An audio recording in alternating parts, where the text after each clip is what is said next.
오늘부터 2월 임시국회가 시작됐습니다. 우원식 국회의장은 설 연휴 전까지 국민투표법을 개정해야 한다고 강조했습니다. 민주당 정청래 대표가 조국 혁신당과의 협당은 공론화 절차에 따라 결정할 것이라고 밝혔습니다. 하지만 이현주 최고위원 등은 대표의 일방적 결정이라며 합당 철회를 요구했습니다. 국민의힘은 이 대통령이 SNS를 통해 부동산 안정화 의지를 밝힌 것이 시장을 향한 협박이라고 주장했습니다. 그러면서 대통령이 소유한 분당 아파트부터 처분하라고 비판했습니다. 파워 인터뷰, 오늘은 12.29 여객기 참사 국조특위를 통해 새롭게 밝혀진 사실과 기후 과제에 대해서 더불어민주당 김문수 의원에게 들어봅니다.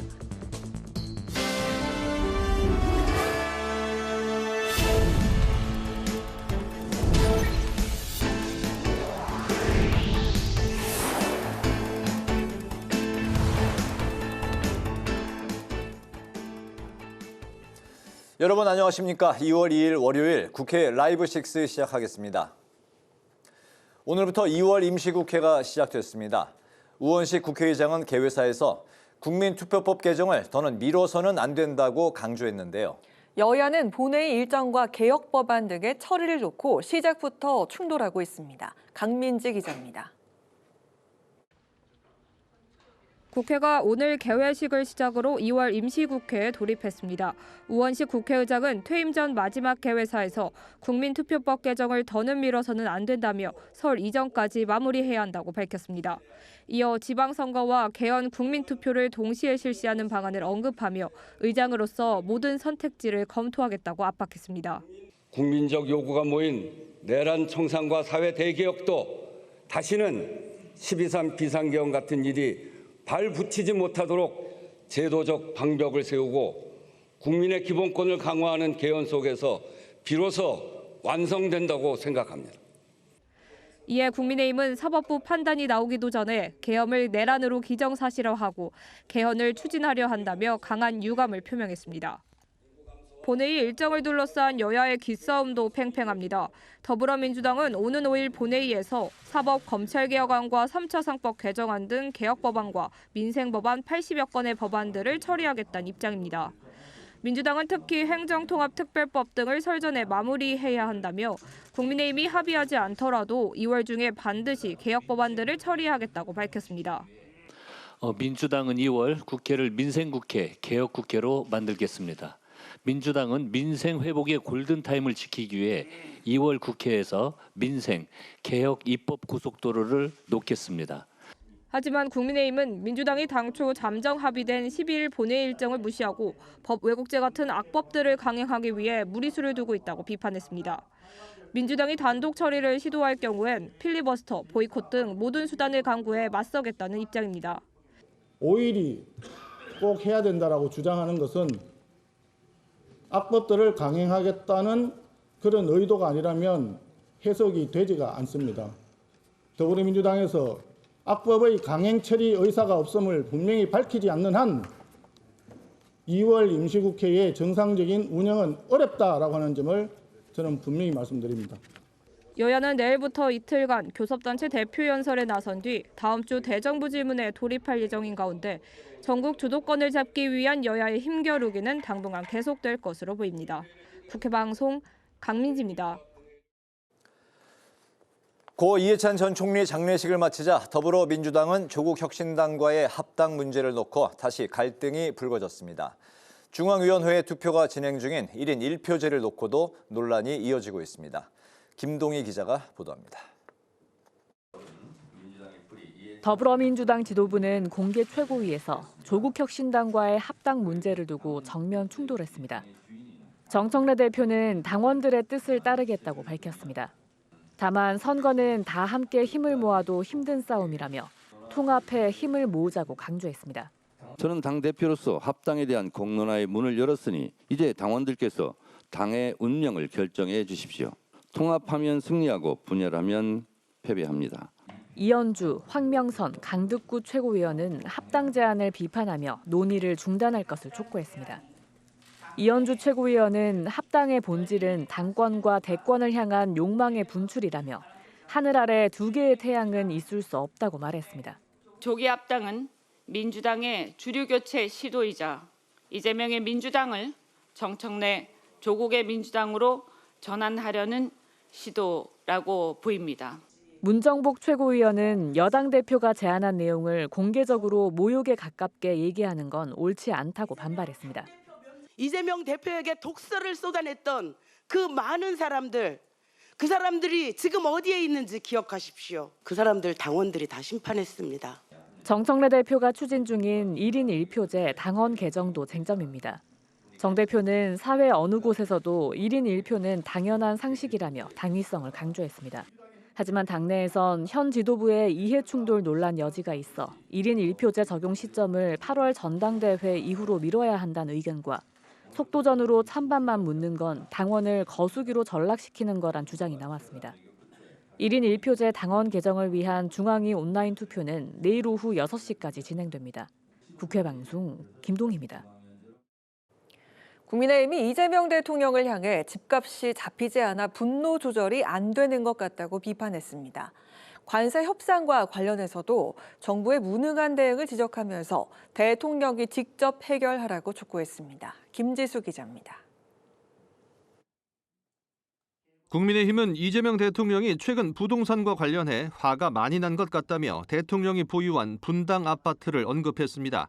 대통령부터 똘똘한 한 채를 쥐고 버티는 것처럼 보이기 때문에 무슨 정책을 내놔도 약발이 먹힐 리 없다고 주장했습니다.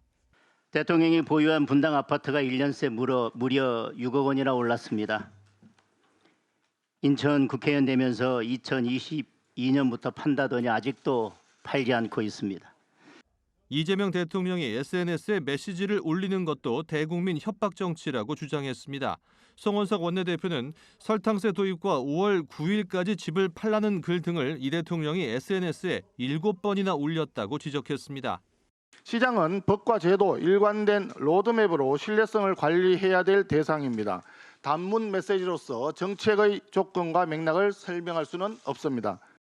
국민의힘은 서울시와 가진 부동산 정책협의회에서도 현 정부의 부동산 정책을 비판했습니다. 송 원내대표는 지난 2018년에는 12,500건이던 서울시 건축 허가 건수가 2024년 7,300건으로 크게 줄었다면서 서울 부동산 문제의 근본 원인은 공급 경색에 있다고 지적했습니다.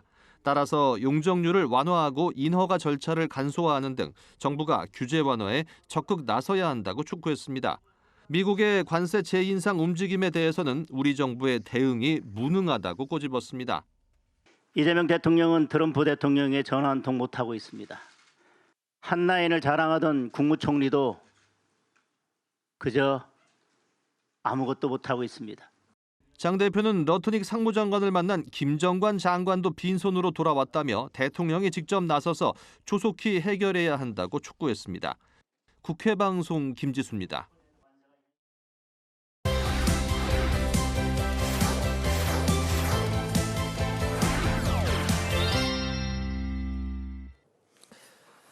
네, 이슈픽 서완한 개건 기자와 함께 설 연휴가 있는 2월 국회는 어떤 분위기로 흘러갈 것인지 먼저 살펴보겠습니다. 서 기자 어서 오십시오. 네, 안녕하십니까? 더불어민주당이 설 연휴 전까지 국회에 계류된 민생 법안을 처리하겠다 이렇게 이제 방침을 세우면서도 이 법 왜곡죄 또 3차 상법 개정안 이런 그 쟁점 법안들도 병행 처리한다는 방침이죠. 네, 민주당은요, 이 설 명절을 앞두고 민생을 챙기는 동시에 이 쟁점 법안들도 처리하겠다라는 계획을 세웠습니다. 명절 민심을 선점하겠다라는 이 전략적 판단을 내린 것으로 보이는데요.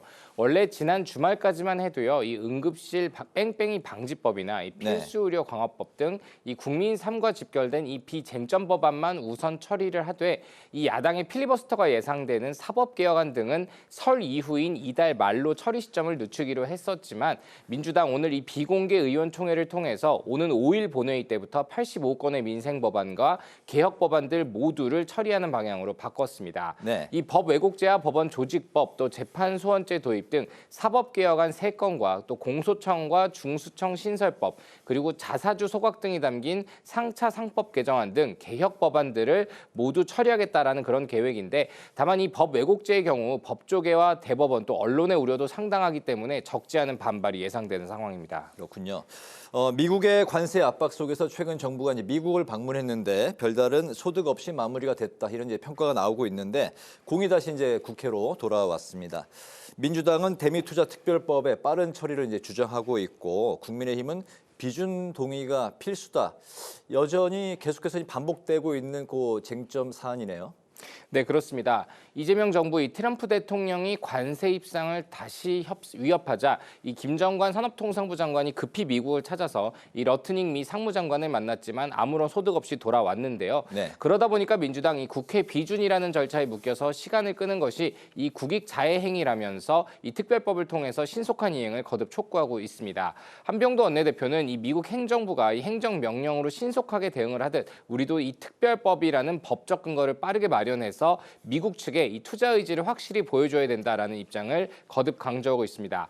반면 국민의힘은요, 이 3,500억 달러라는 천문학적인 재정이 투입되는 사안인 만큼 헌법 60조에 따라서 반드시 이 국회 비준 동의를 거쳐서 법적 구속력을 갖춰야 된다며 정부의 특별법 우회를 꼼수라고 비판을 하고 있습니다. 네. 이 여당은 비준 절차 자체가 오히려 국익의 발목을 잡을 수 있다라면서 설득하고 있지만 야당은 비준 없는 특별법은 이 투자 기업들과의 법적 분쟁성만 키운다며 강력하게 맞서고 있는데요.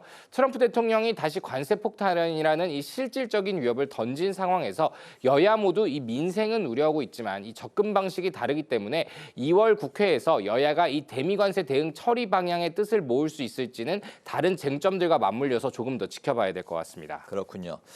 이재명 대통령이 지난 주말 사이에 SNS에 부동산 시장에 보내는 강력한 경고 메시지를 이제 많이 올렸는데 계곡 정비도 했는데 집값 잡는 건 이보다 훨씬 더 쉽다. 이렇게 자신감을 비추면서 앞으로 이제 추가 규제 가능성도 내비쳤어요.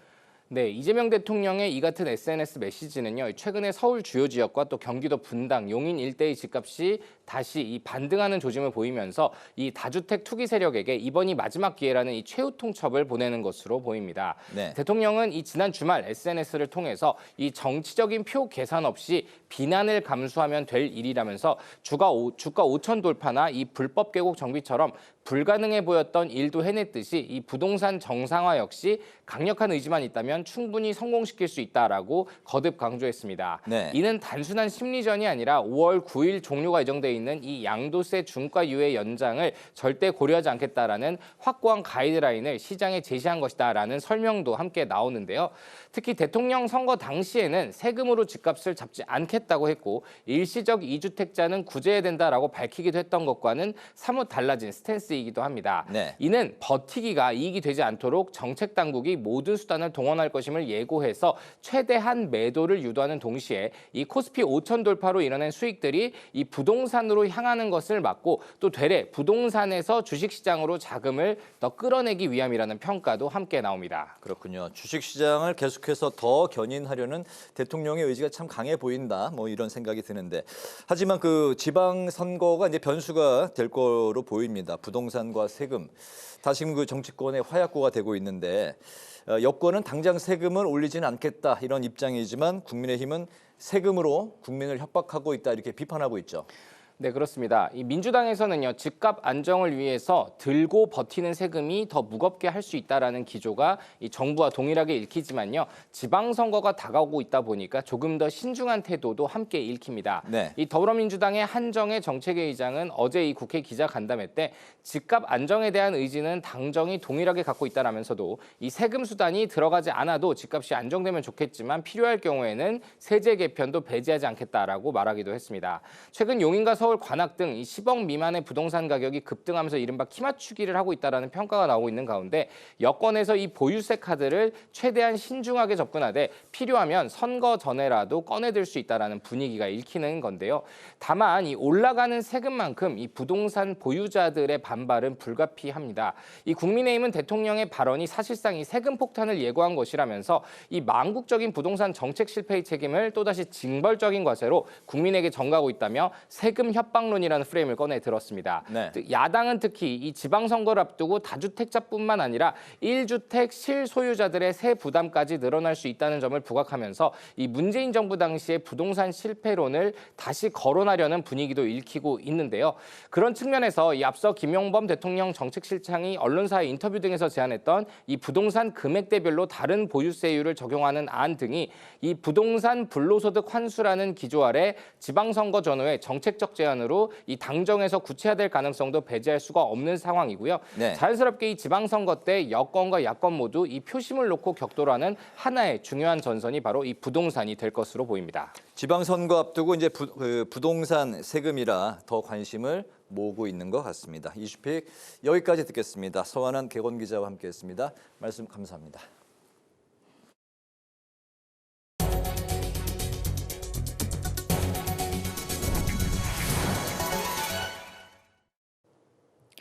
육.3 지방선거를 4개월여 앞두고 광역단체의 행정통합을 위한 특별 법안이 잇따라 발의되면서 논의의 속도가 붙고 있습니다.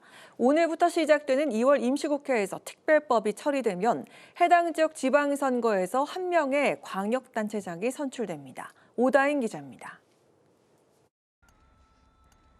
행정통합을 논의 중인 지역은 충남 대전, 전남 광주, 대구 경북, 그리고 부산 경남 4곳입니다. 여야는 지난 30일 텃밭인 전남 광주와 대구 경북 행정통합특별법을 각각 발의했습니다. 여야는 행정통합 지역의 명칭부터 엇갈리고 있습니다. 야당은 광역시를 앞쪽에 배치하는 것을 선호하고 있고 여당은 도 명칭을 먼저 사용하고 있습니다. 가장 진행 속도가 빠른 지역은 진보 진영의 텃밭인 전남 광주. 여당의 특별법 당론 발의와 함께 양시도의회에서도 찬성 의견이 높아 속도감 있게 추진되고 있습니다. 특별법엔 호남권의 거대한 경제 공동체를 형성하기 위한 내용이 담겼는데 더불어민주당은 2월 안에 특별법 본회의 통과를 목표로 하고 있습니다.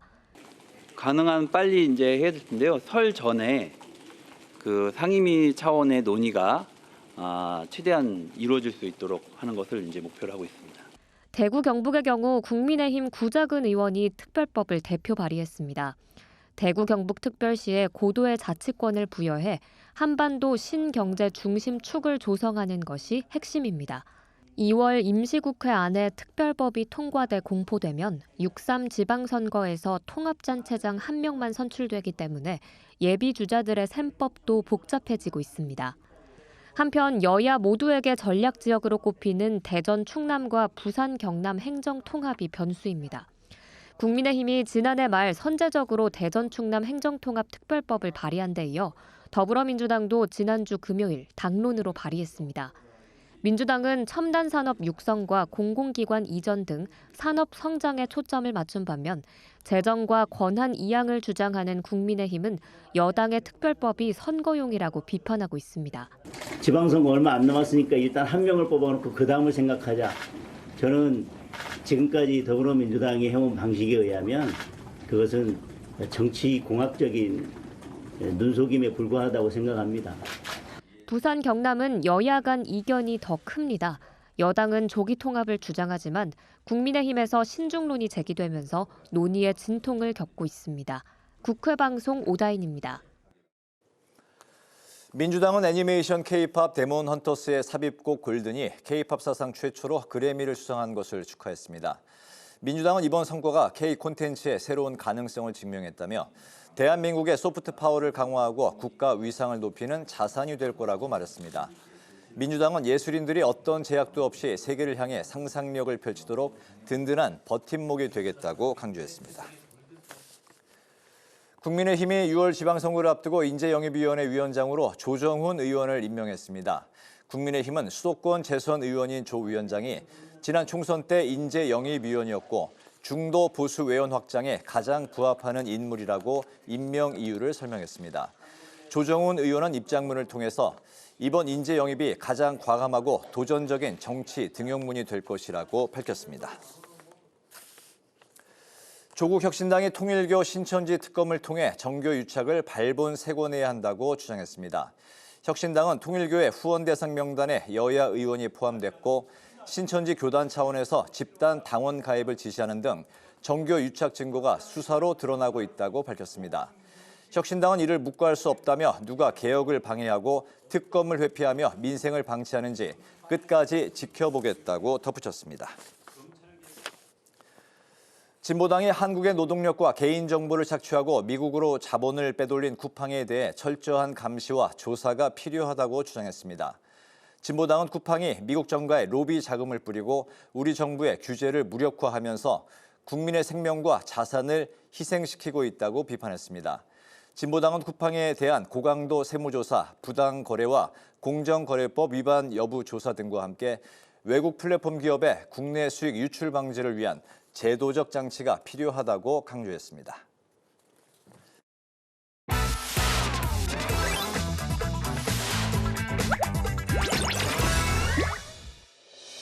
2월 2일 강아랑이 전해주는 정치권의 뜨거운 말말말 강아랑의 정치랑입니다. 오늘 첫 번째 주제는 합당 파열음입니다. 이해찬 전 총리의 애도 기간이 끝나자 더불어민주당 내부에서 조국 혁신당과의 합당에 공개적으로 반대하는 목소리가 본격적으로 나오기 시작했습니다. 조국 혁신당과의 합당 제안은 여기에서 멈춰주시기 바랍니다. 합당이 전국적인 지방선거 승리에 도움이 된다는 객관적인 근거와 지표는 무엇인지 합당 제안은 깔끔하게 걷어들이고 민주당 중심의 흡수 합당이 아닌 조국당의 DNA를 유지하면서 하는 합당은 논의의 대상 자체가 되기 어렵다고 생각합니다. 자꾸 당이 독자 노선을 추구하거나 당내 노선 갈등이 심각하게 벌어지게 된다면 대통령의 국정 지지까지 흔들리게 될 수밖에 없습니다. 지방선거를 앞둔 상황에서 합당이 선거에 도움이 되는지, 정책 연대나 후보 연대 방식이 아닌 왜 합당이어야 하는지에 대한 내부 공감대가 없이 정청래 대표의 발표가 이뤄졌단 건데요. 또 다른 분열을 불러오게 될 수 있다면서 합의 논의 자체를 중단해야 한다고 밝혔습니다. 반대 목소리가 잇따라 나오자 지도부에선 공론화를 위한 시작일 뿐이라면서 진화에 나섰습니다. 합당 제안을 한 것이지 합당을 결정하거나 합당을 선언한 것이 아닙니다. 당원 토론 절차를 거쳐 당원 투표로 당원들의 뜻에 따라 결정될 것입니다. 17개 시도당별로 당원 의견 수렴 토론의장 일정을 아마 취합해서 정하게 될 것이고, 그리고 전당원 투표 이런 일정도 정하게 될 것입니다. 지도부 안에 이견이 있는 것이 확인된 만큼 의사소통을 통해서 그 이견을 좁히는 노력을 이제 시작할 것입니다. 합당을 둘러싼 갈등은 민주당과 혁신당 사이 정책 충돌로도 불거지는 모양새입니다. 혁신당의 토지 공개념 입법화 방침을 두고 민주당에서 비판이 나오자 혁신당은 정면 반박에 나섰습니다. 합당에 대한 의견 다룰 수 있습니다. 민주당의 내부 이견이 해소될 때까지 조국 혁신당은 기다릴 것입니다. 이재명 정부를 세운 우당인 조국 혁신당을 제 멋대로 활용하지는 말아 주십시오. 조국 혁신당을 공격한다고 해서 민주당 내부 문제가 해결되지는 않습니다. 민주당 초선 모임 역시 오늘 간담회에서 지방선거 이후에 합당 문제를 재논의하자는 데 뜻을 모았습니다. 점차 격화되고 있는 합당 논의가 원만한 접점을 찾을 수 있을지 지켜봐야겠습니다. 자, 이어서 오늘 두 번째 주제는 티켓 장사입니다. 국민의힘에서 제명된 한동훈 전 대표가 오는 8일 토크 콘서트를 열기로 하면서 정치 활동을 재개하는 모습입니다. 구역에 따라 차등 지급되는 티켓임에도 불구하고 좌석이 매진되자 이를 두고 여당에선 견제에 나선 모습입니다. 대한민국 정치사의 유례를 찾아볼 수 없는 기괴하고 회계망측한 유료 등급제 정치가 등장했습니다. 한동훈 전 대표가 개최하려는 토크 콘서트는 좌석 등급을 R석 79,000원, S석 69,000원, A석 45,000원으로 차등 배정하며 지지자들의 충성심에 가격표를 붙이고 나섰습니다. 한 전 대표의 재보궐선거 등 무소속 출마설을 겨냥하면서 정치인의 토크 콘서트가 유료인 것 자체가 불법이 될 수 있다는 주장도 나왔습니다. 이에 한 전 대표는 수익을 전혀 가져가지 않는다고 밝히면서 오히려 한 전 대표 측에서 비용을 부담할 경우 불법 기부 행위에 해당할 수 있다면서 반박했습니다. 그러면서 진짜 정치 장사는 민주당의 공천 로비가 아니냐면서 맞받아쳤습니다. 국민의힘에선 친한계 의원들이 한 전 대표의 행보에 힘을 실었습니다. 한 전 대표 입장에서 지금 뭐 딱히 할 수 있는 것들이 없잖아요. 본인을 지지하시는 분들 어떤 그런 것들을 보여주기 위한 이벤트들을 할 수밖에 없는 것 같고요. 토크 콘서트, 티켓 가격을 두고 지지층 결집을 위한 새로운 방식이란 평가가 나오는 반면에 정치적 상업화라는 비판도 나오고 있죠. 독자 행보를 본격화한 한 전 대표의 정치적 입지가 향후 정치권엔 어떤 영향을 미치게 될까요? 지금까지 강아랑의 정치랑이었습니다.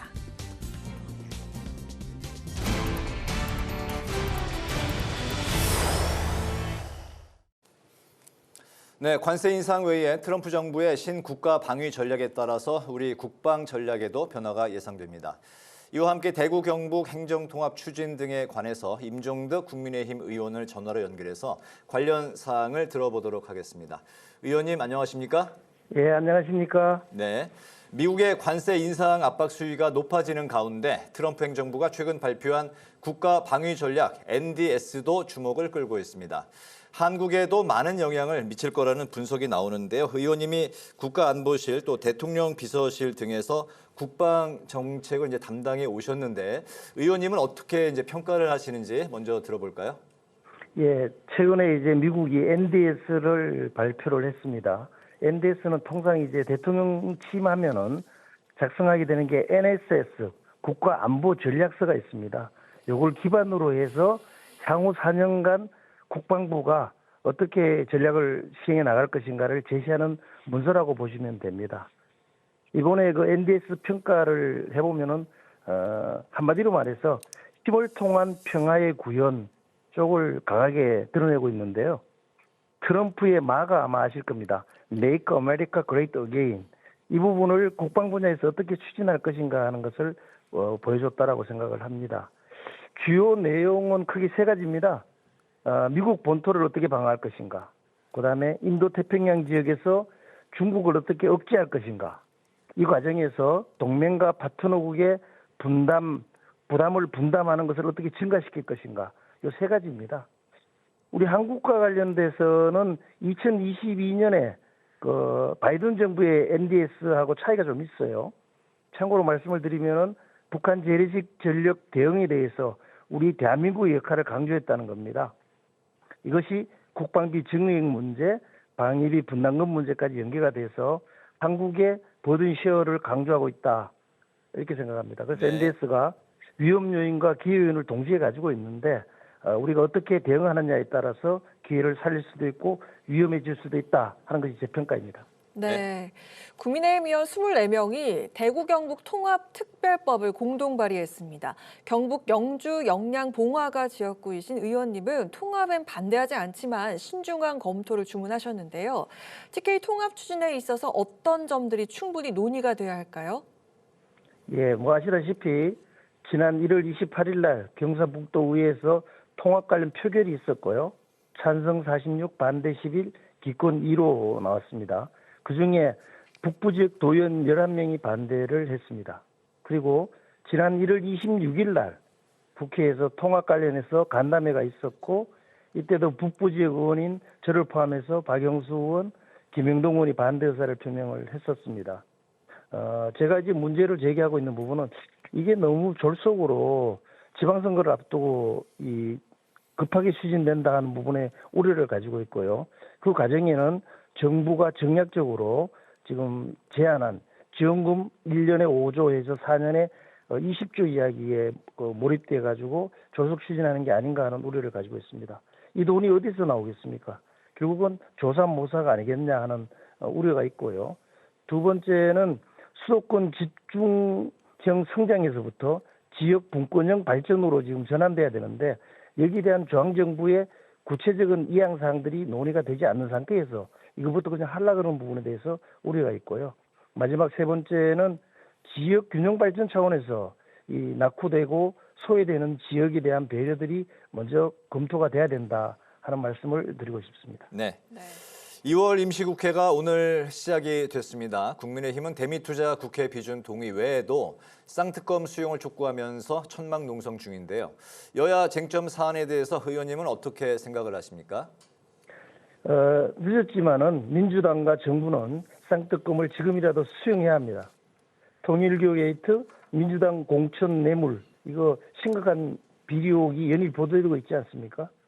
정부 여당이 의혹은 특검을 통해 투명하게 밝혀서 국민적 불신을 해소하는 것이 국민에 대한 기본 도리라고 생각합니다. 우리 장혁 대표께서 이게 안 되니까 쌍특검을 촉구하면서 8일간 단식을 했었고요. 그 과정에서 거대 여당이나 정부의 행태도 정치의 상도를 넘어서는 모습이었다고 저는 생각을 합니다. 앞으로 국민의힘은 세 가지로 나누어서 투쟁을 계속할 계획입니다.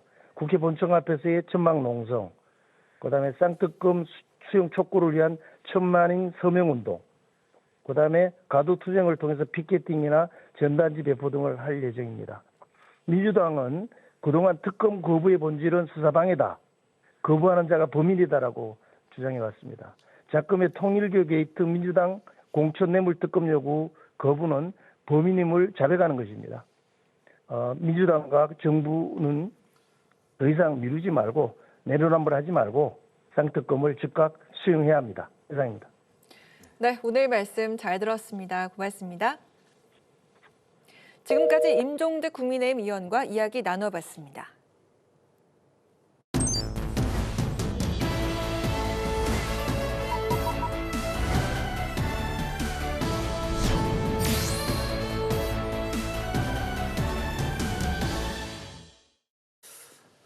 네, 정치 현안에 대한 입장과 해법을 국회의원에게 직접 들어보는 파워 인터뷰. 179명의 희생자를 낸 12.29 여객기 참사의 진상규명을 위한 국조특위 활동이 마무리가 됐습니다. 새롭게 밝혀진 사실들이 많은 만큼 후속 조치와 책임 규명이 뒤따라야 될 것 같은데요. 국조특위 위원으로 활동을 하신 김문수 더불어민주당 의원을 모시고 관련 말씀 듣겠습니다. 의원님 반갑습니다. 안녕하세요. 네, 반갑습니다. 순천갑 김문수 의원입니다. 네, 반갑습니다. 우선 정치권 현안부터 여쭤보도록 하겠습니다. 2월 임시국회 시작과 함께 대미투자특별법과 통일교 공천 헌금 등을 놓고서 여야 주도권 싸움이 다시 또 팽팽한 상황입니다. 여야 충돌이 예상되고 있는데 2월 임시국회 좀 전망부터 들어볼까요? 네, 국민들이 볼 때는 좀 국회가 답답하지 않나 이런 느낌이 들 것 같고요. 또 네. 얼마 전에 이재명 대통령께서 국회가 너무 느려서 도대체 일을 할 수가 없다 이렇게까지 호소를 했지 않습니까? 네. 얼마 전에 그래서 이제 학교급식법 등 민생 법안을 일부 통과시켰습니다. 그때 학교 그 급식 노동자들이 암 걸리신 분까지 오셔가지고 국회에 방청을 하고 이 법이 통과됐을 때 정말 수년간 맺힌 한을 그런 뭐랄까 서름을 하듯이 이제 눈물을 흘리고 박수 쳐서 감동적인 순간이 있었는데 국민들은 사실은 법 하나하나에 자기들의 생명이 달려 있다고 생각하기 때문에 되게 간절한데 네. 우리 국회는 그렇지 못하다는 생각이 들고 그래서 응급의료법이라든가 청년고용촉진법 등 이런 민생 법안이 아직도 여야가 합의가 돼서 법사위까지 통과됐는데도 본회의장에서 통과만 시키면 되는데도 이거를 지금 국민의힘에서 발목 잡기를 하고 있어갖고 네. 민생 법안이 지금 통과가 안 되고 있습니다. 또 그 이후로 대미 투자법 얼마나 중요합니까? 오죽하면 미국에서 그 법 통과가 안 되니까 관세를 다시 25%로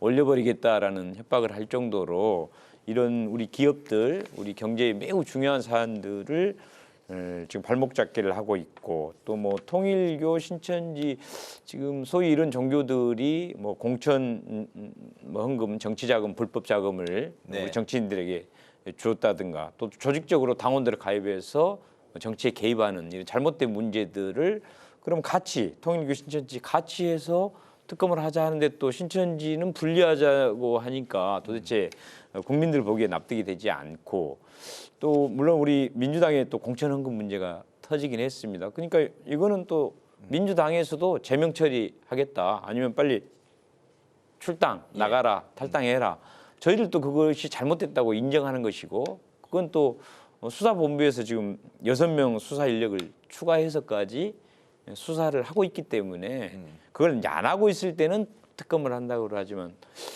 무조건 또 특검을 하자 이것도 문제라고 보고요. 도대체 국민들 납득하기에 좀 이해가 되지 않다고 저희들은 생각하고 있습니다. 그래서 저희들이 합리적인 안을 제시했을 때 함께 민생 법안을 빨리 통과시킬 수 있도록 좀 국민의힘이 협조해 줬으면 좋겠습니다. 네.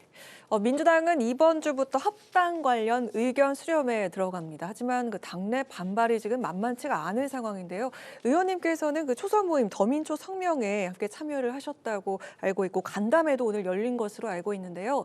그 조국 혁신당과의 합당 추진에 대한 더민초의 입장은 무엇입니까? 예, 오늘 그렇지 않아도 이제 더민초 회의를 상당히 길게 했습니다.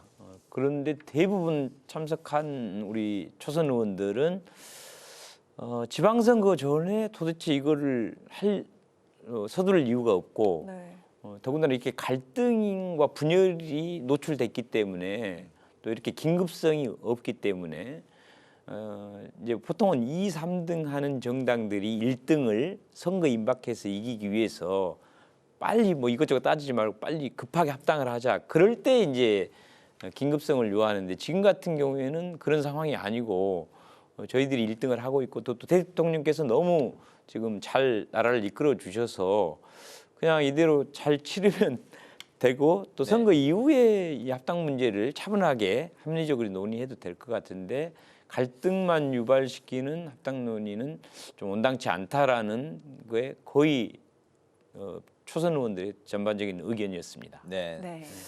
정치개혁특별위원회의 지방선거제 개편 논의 작업에도 의원님이 이제 활발히 참여하고 계신데요. 지난주에 전남 광주특별시법, 충남 대전특별시법, 그리고 대구 경북 통합특별법이 발의가 됐습니다. 이렇게 이제 행정 통합을 고려해야 되는 이제 상황이 돼서 선거구 획정부터 의원 정수 변경에 대한 논의가 이제 필요한 시점인데 이제 그 지방선거 4개월 정도 남지 않았습니까?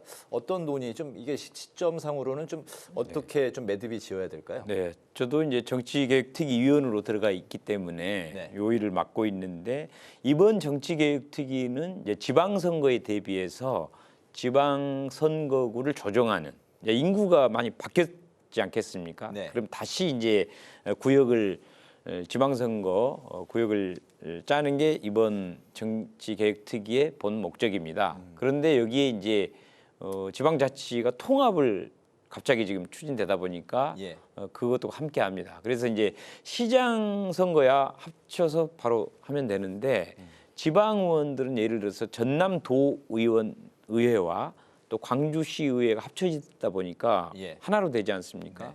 근데 인구는 예를 들어서 뭐 180만 대 140만 한 10대 7 정도 되거든요.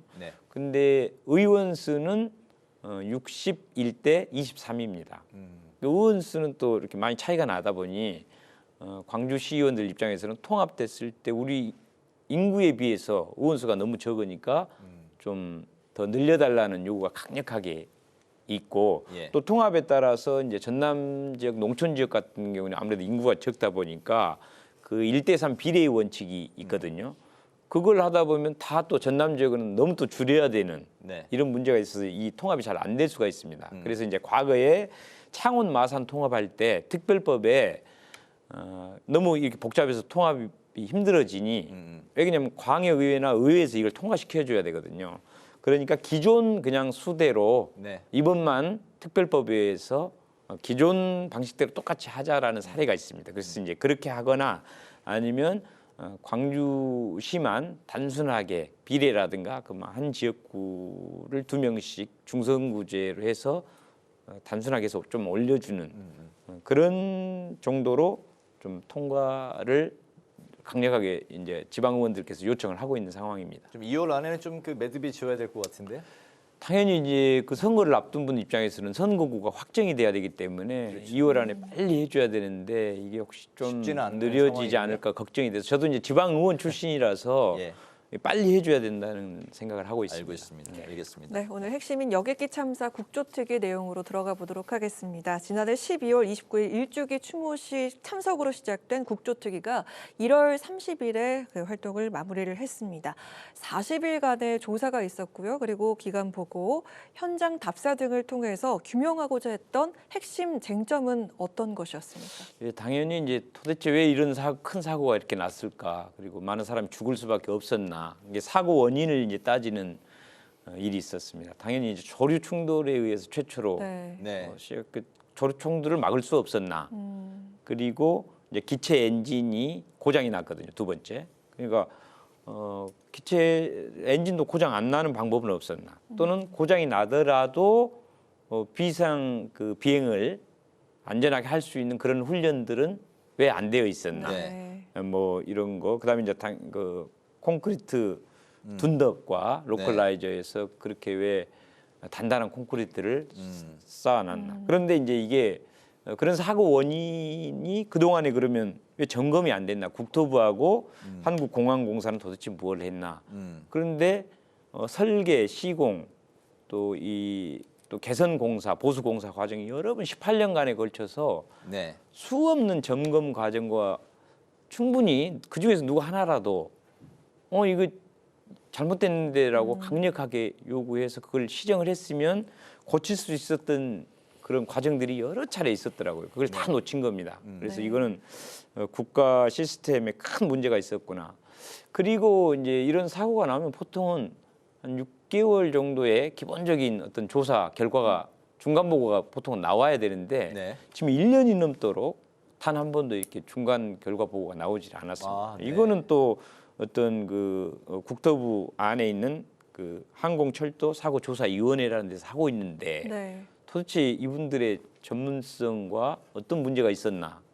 그리고 이제 경찰도 수사를 하고는 있는데 왜 하나도 도대체 중간 보고도 없나? 그래서 이제 유족들이 1년 넘도록 정말 그 자기 가족들이 억울하게 많게는 5명까지 돌아가셨고 저희 순천에 제가 잘 아는 어르신도 돌아가셔가지고 정말 저도 제일 여기 참 요 리본이 사실은 그 항공 사고 추모 리본이긴 합니다. 그래서 정말 그 유족들 입장에서 볼 때는 이렇게 답답한 상황은 처음이라고 할 정도로 그렇게 돼 있었던 것 같습니다. 이 와중에 이제 이거를 또 좀 정략적으로 또 니네 정부 때 잘못해서 그런 거 아니냐라고 너무 또 그렇게만 따지다 보니까 진실 규명을 하기보다는 조금 우리 정치인들이 좀 잘못한 것도 있고 여러 가지 문제들이 많이 이번에 노출됐던 것 같습니다. 말씀하신 그런 부분들이 특히 이제 청문회에서 많이 노출이 됐는데 콘크리트 둔덕만 없었더라도 이런 참사를 좀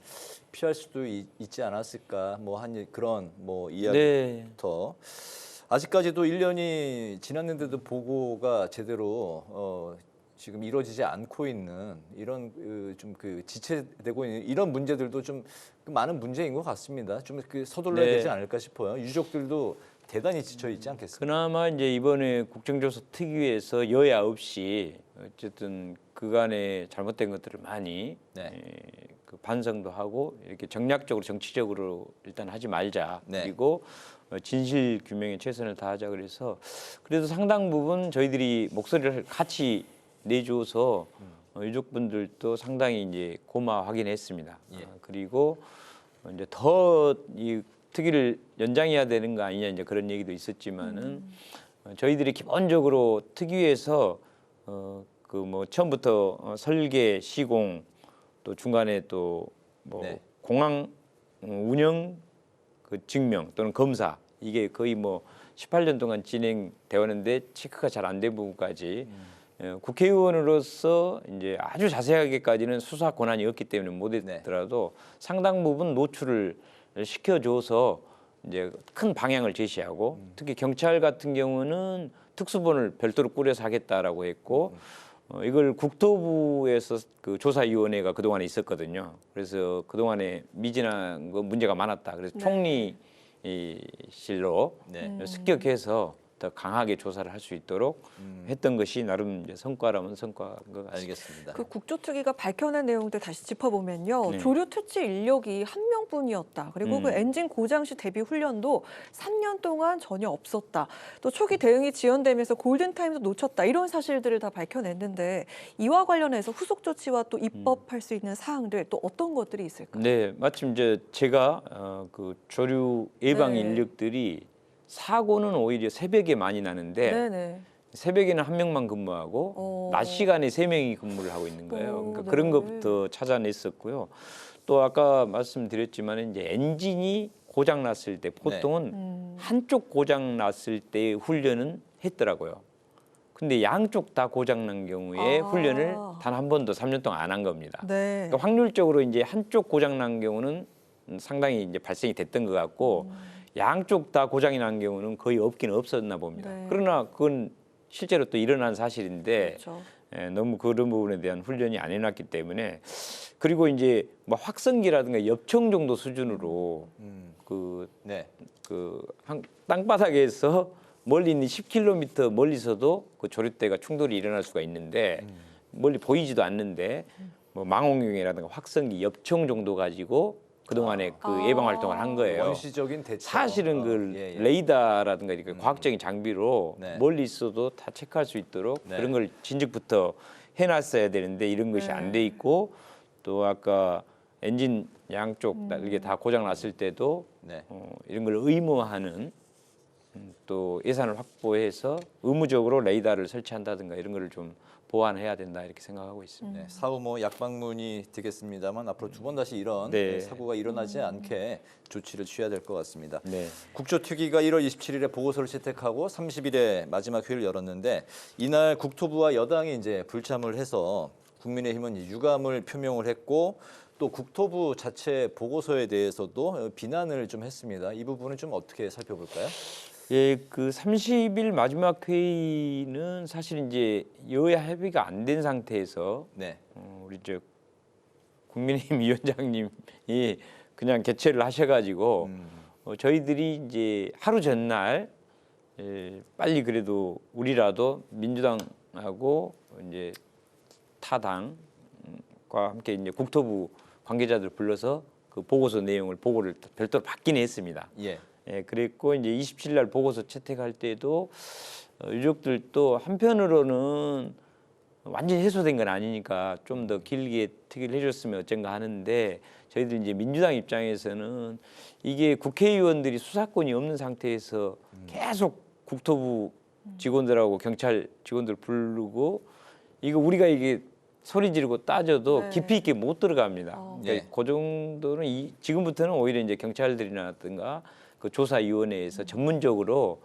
차분하게 이제 조사를 하는 게 낫다 싶어가지고 저희들은 특위는 더 이상 연장하지 않기로 해서 그때 유족 대표도 나오셔가지고 어쨌든 이거는 국회에서 합의된 대로 또 합의가 안 되면 안 된 대로 그 결정에 따르겠다고 해주셨기 때문에 지금은 이제 국정조사 특위보다는 이런 경찰하고 아까 총리실로 승격된 그 조사위원회에서 전문성을 가지고 제대로 좀 해주기를 바라고 제가 국토부 마지막 그 보고 받을 때도 그런 부탁을 했습니다. 사실은 이런 내막을 가장 잘하는 사람들은 바로 국토부 공무원들 아니겠느냐. 물론 아직도 같이 근무를 하고 있는 동료가 있을 수는 있겠지만은 그 피해를 당한 유족들하고 희생자들 그리고 국민들을 생각해서 그런 작은 그 인간적인 관계에 연연하지 말고 있는 그대로 이 수사가 빨리 제대로 진행되려면 어느 부분을 정확히 짚어라고 오히려 국토부 공무원들이 빨리 그거를 제대로 알려달라고 부탁을 했더니 자기들도 그렇게 하겠다고 그렇게 했습니다. 알겠습니다. 국조특위 이제 활동이 연장 안 하고 이제 종료가 됐다고 말씀하셨고 그 상황에서 국수본 직속의 특별수사단이 이제 구성이 됐고 말씀하신 총리실 산하 조사위원회도 이제 조사를 할 그런 상황인 건데.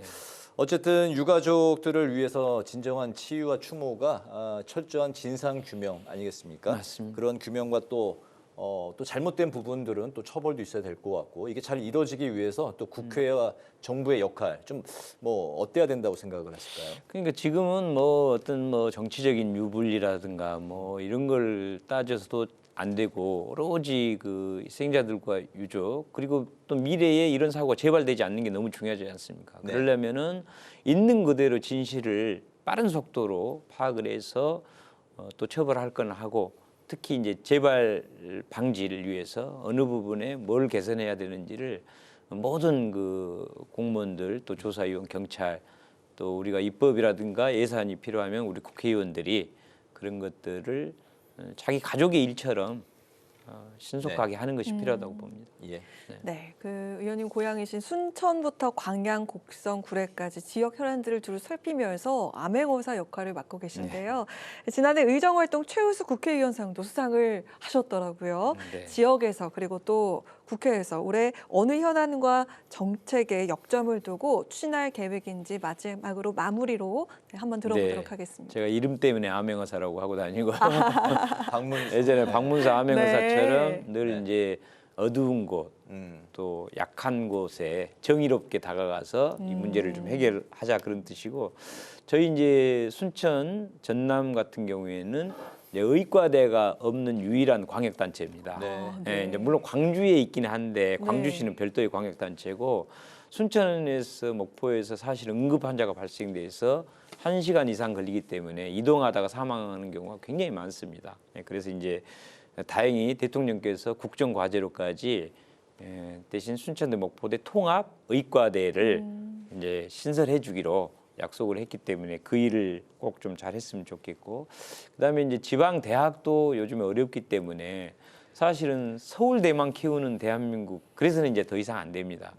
지방대 나온 분들도 훌륭하게 잘 공부해서 또 지역에서 그대로 좋은 기업들도 있어가지고 취업까지 되게 하는 그런 뭐 반도체 산업도 좀 우리 호남에도 내려와서 또 신재생 에너지라든가 또 용수 물 자원도 풍부하니까 그런 것을 좀 유치를 하려고 하고 있고요.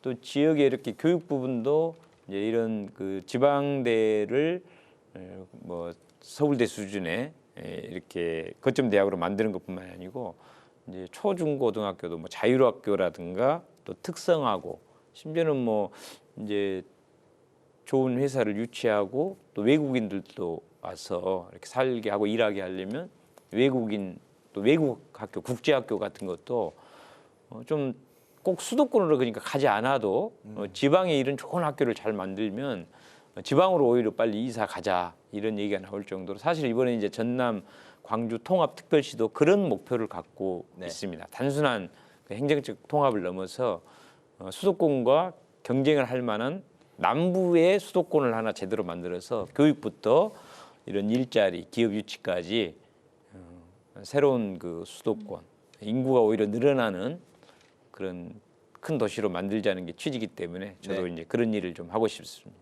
알겠습니다. 이제 파워인터뷰 마칠 시간이 됐는데 오늘은 여러 국내 정치 현안 그리고 12.29 여객기 참사 진상규명을 위한 국조특위 활동을 중심으로 김문수 더불어민주당 의원을 모시고 관련 말씀을 들어봤습니다. 오늘 말씀 아주 잘 들었습니다. 네, 감사합니다. 감사합니다. 오늘 국회 라이브 6 여기까지입니다. 시청해주신 여러분 고맙습니다.